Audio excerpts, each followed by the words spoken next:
who is BIPA? That's the question that always asks.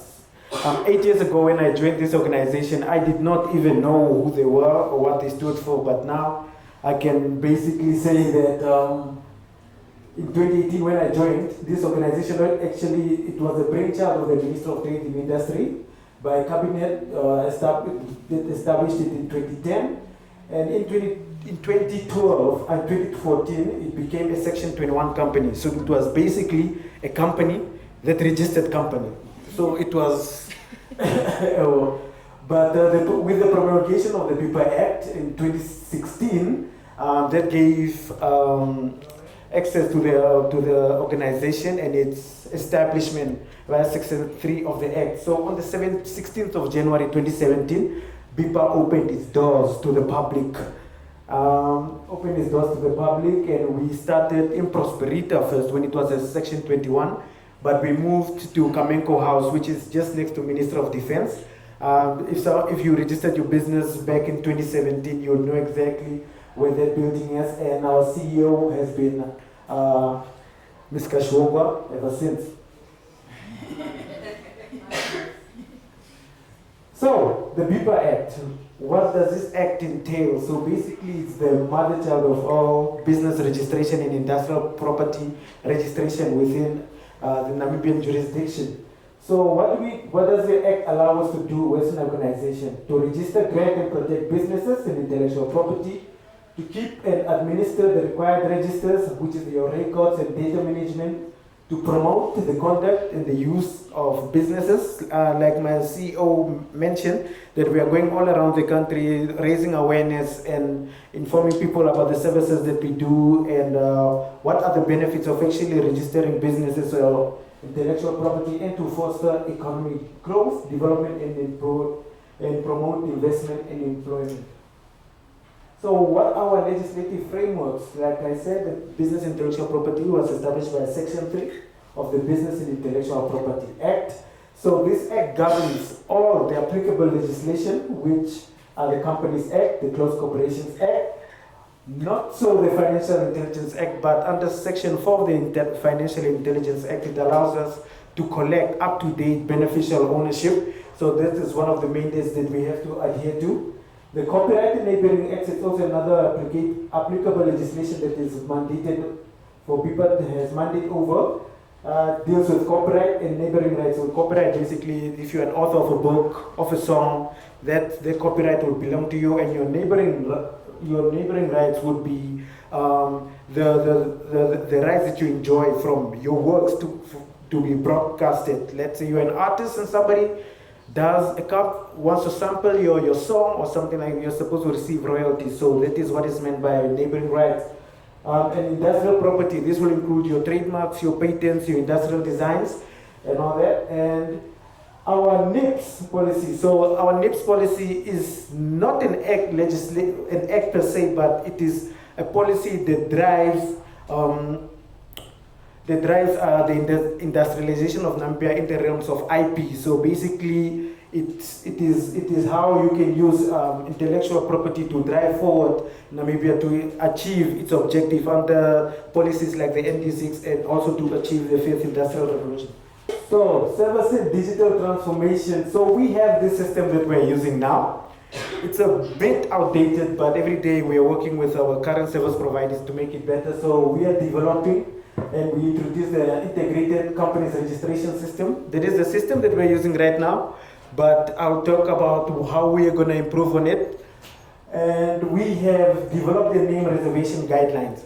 So if you look at the Companies Act and the Close Corporations Act, all it says is that companies, the registrar of companies, who would be the registrar of BIPA, the CEO of BIPA, must not register any name that is undesirable. But the Act doesn't explicitly say what its undesirability.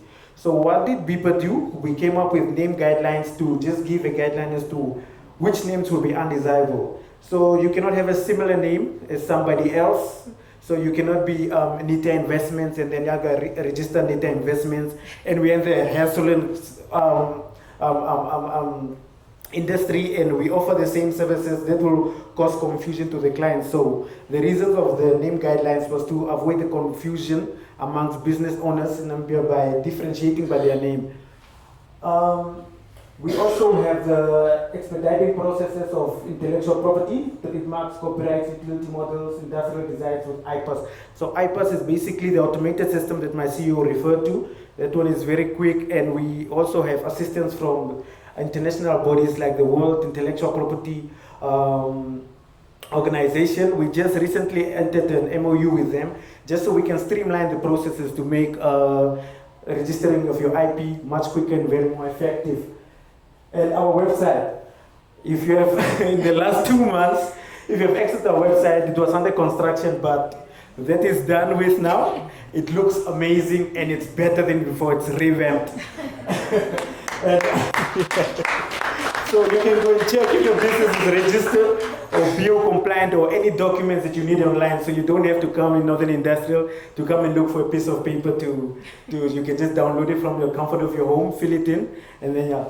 And ICSF, also the ICSF during COVID, I think that was a very difficult time for all of us. You know, we're confined to our homes, so that system actually helped, like for online reservations, name reservations and registration of close cooperations at the time. You know, we're confined to our homes, but business had to move. You have to eat, guys. So that is what we came up with during that difficult period. But I'm happy that we went through that period, but I cannot say that very casually, especially if you're a business owner. That was a difficult time, so which means I am sorry, it's on.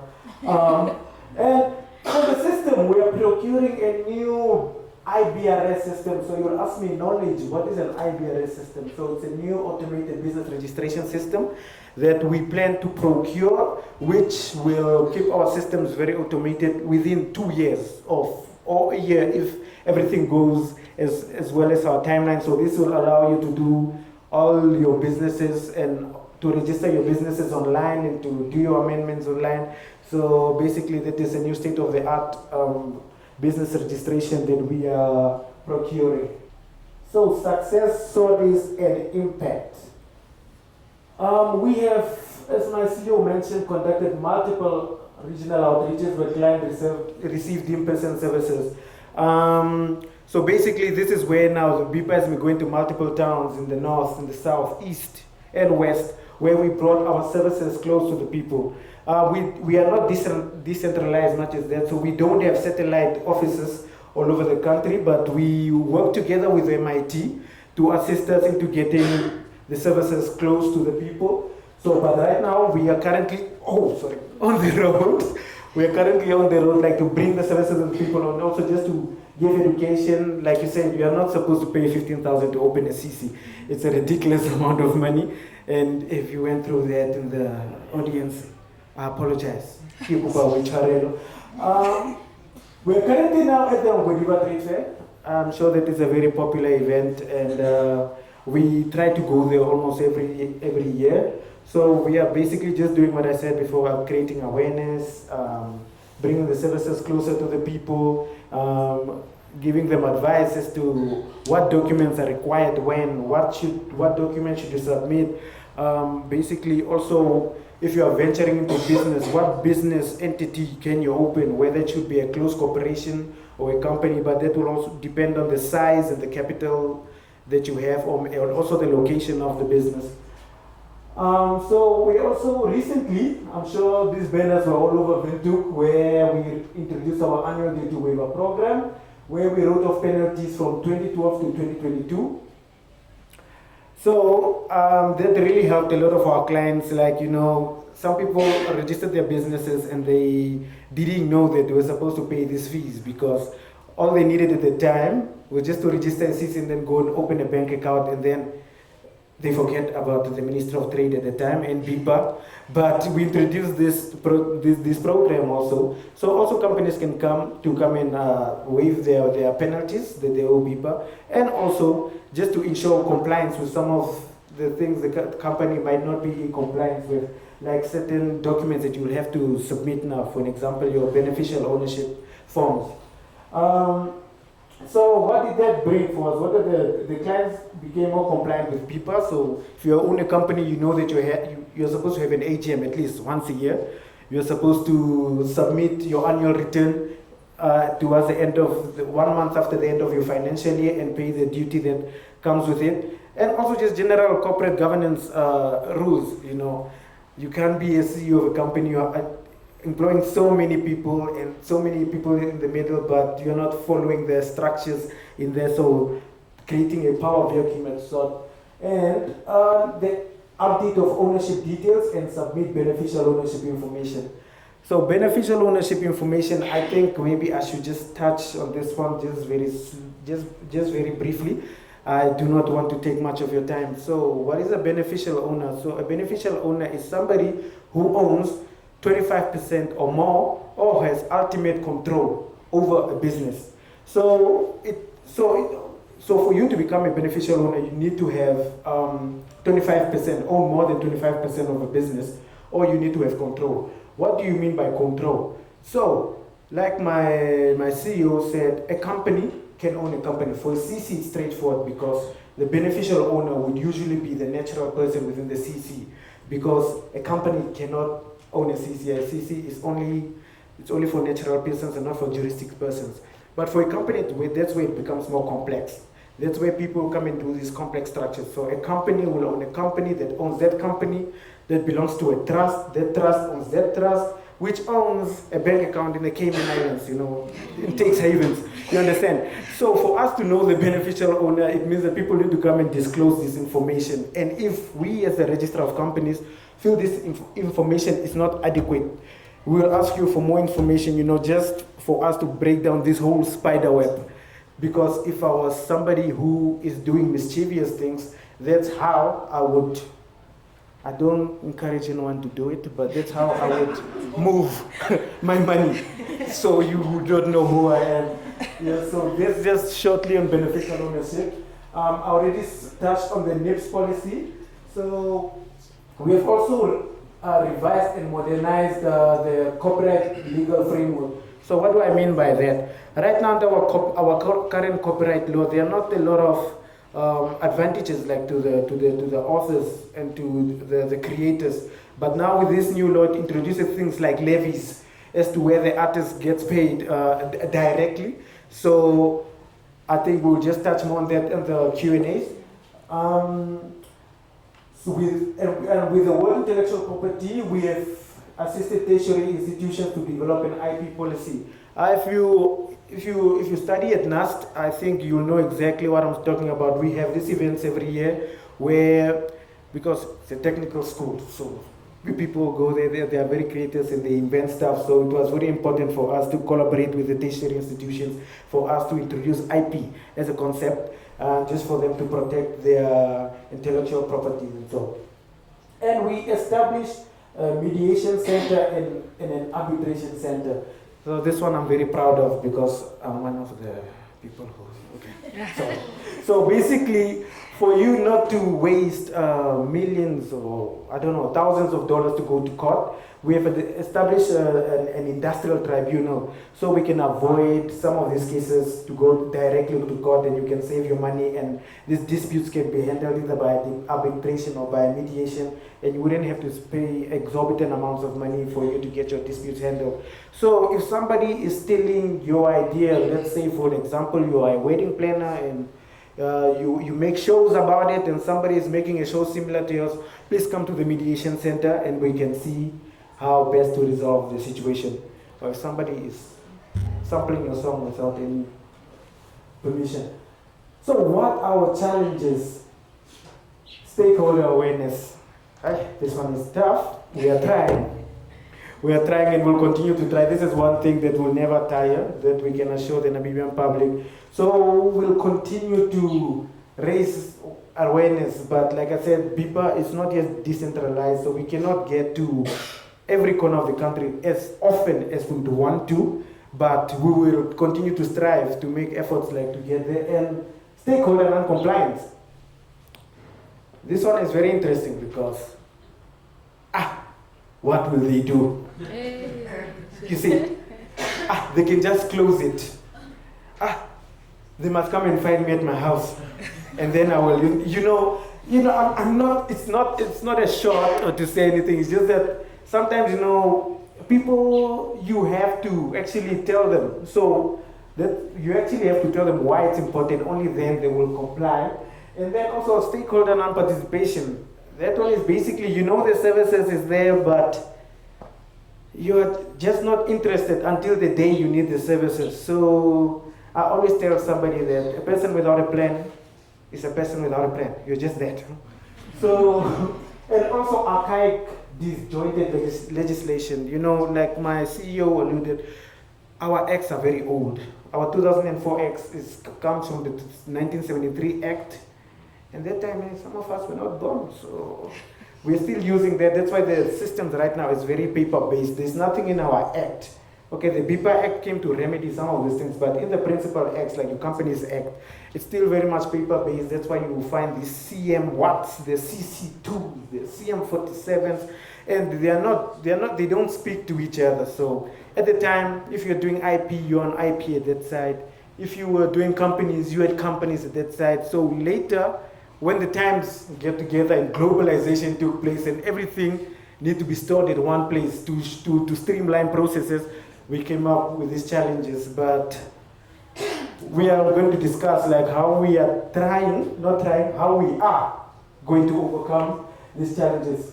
So so basically stakeholder education efforts, the trips that we are doing right now, agile compliance initiatives. Right now we just signed our MOU with our colleagues from NAMRA, basically just to streamline the processes to make sure that there's a quick flow of information between the two institutions, just so we can make the process a bit faster for the ease of doing business.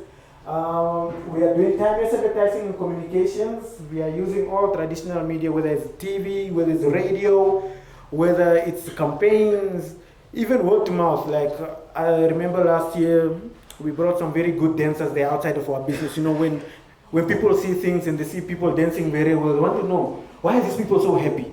So that is when we'll give out our pamphlets to say, okay, this is BIPA. Please come and register your business, or come and be in compliance and all that. And also our national consultations for law reform. I'm also very proud of this one. So this is where we are doing a complete overhaul of our laws. So, but mainly now the Companies Act. I feel like that one is very archaic. Like we said, it's the current Act, the 2004 Act, is derived from the 1973 Act. So we want to bring a new legislation that will speak to the current times.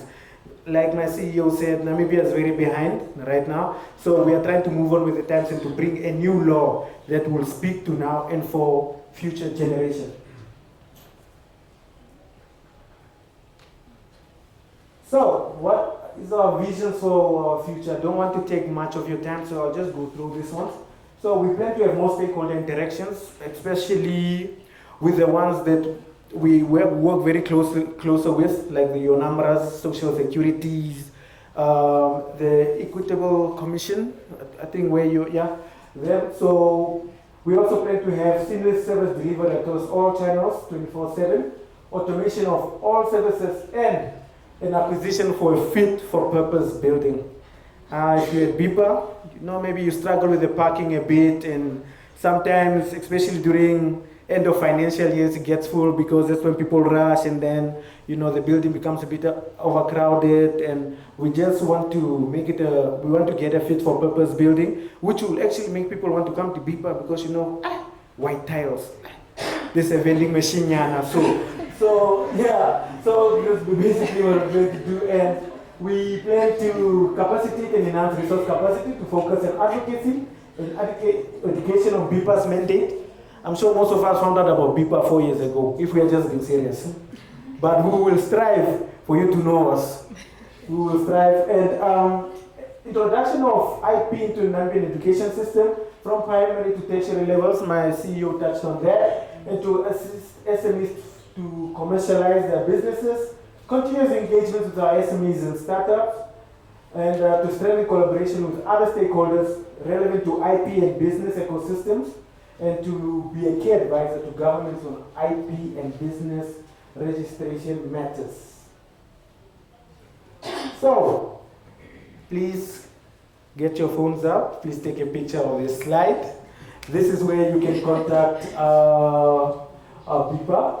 So for the general inquiries, to ask whether your CC is done being registered, or if your name has been approved, or how much you owe, or if you have submitted your BO, so you can just go to info@bipa.na. The call center inquiries, you can just call 061-209-4433. If you didn't feel that you got adequate help, just tell them to refer you to the legal department. We will assist you right away, and if you need anything in writing, we can do so via email. And if you require a record of some sort, you can send an email to filerequest@bipa.na, and then you can copy our own manager, Ms. Helena Shifindi at bipa.na. For your account statement, how much do I owe? Debtors@bipa.na. They will send you a nice statement with a low fee, and then you pay, and then you are in compliance. And then your refunds, you can just type shangitenge@bipa.na if you gave us too much money. Or you can just give us, but if you give us too much money, you can just get the refund from there. You can then email, and then for your IP related inquiries, you can just go to IP@bipa.na.